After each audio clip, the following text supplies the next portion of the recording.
তো আমাদের মানে পাট গবেষণা ইনস্টিটিউট আমরা যে পাট ফসল নিয়ে গবেষণা করি, এটা দেশের জনসংখ্যা ধীরে ধীরে বৃদ্ধি পাওয়াতে, খাদ্য চাহিদা বৃদ্ধি পাওয়াতে ধান এবং অন্যান্য খাদ্যশস্য এবং শাকসবজি এগুলো চাষাবাদের জন্য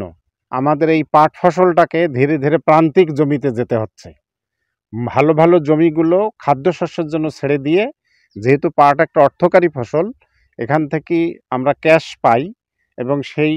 মানে যে অর্থ পাই সেইটা দিয়ে আমরা পারিবারিক যে সমস্ত চাহিদা আমরা পূরণ করি। তো সেক্ষেত্রে যেহেতু এটা খাদ্যশস্য না, তাই আমাদেরকে এই ফসলটা নিয়ে প্রান্তিক যে জমি, যেটা অনুর্বর জমি, লবণাক্ত জমি, এই সমস্ত জমিতে আমাদেরকে এই পাট ফসলটা নিয়ে যেতে হচ্ছে এবং ভালো জমিগুলো খাদ্যশস্যের জন্য ছেড়ে দিতে হচ্ছে।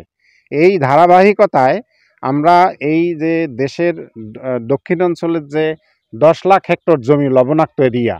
এই এরিয়াটাতে কিভাবে আমরা পাট ফসলটাকে মানে প্রচলন করতে পারি, এর এর অংশ হিসাবে আমি এই যেহেতু কেনাপ একটা পাটের সমগোত্রীয় ফসল, এটা আঁশ ফসল, আর এই কেনাপের চাষাবাদের জন্য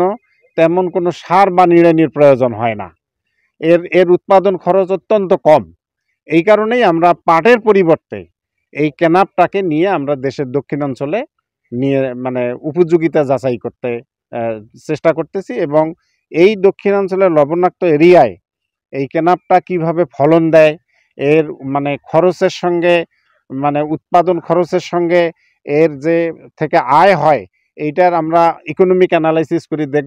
দেখি যদি এটা চাষিদের জন্য লাভজনক হয়, তাহলে আমরা এইটাকে এই দক্ষিণ এলাকায় সম্প্রসারণের চেষ্টা করব এবং সেক্ষেত্রে কৃষি সম্প্রসারণ অধিদপ্তর আছে, তাদের সহযোগিতা আমরা চাষি পর্যায়ে এটা সম্প্রসারণ ঘটাবো।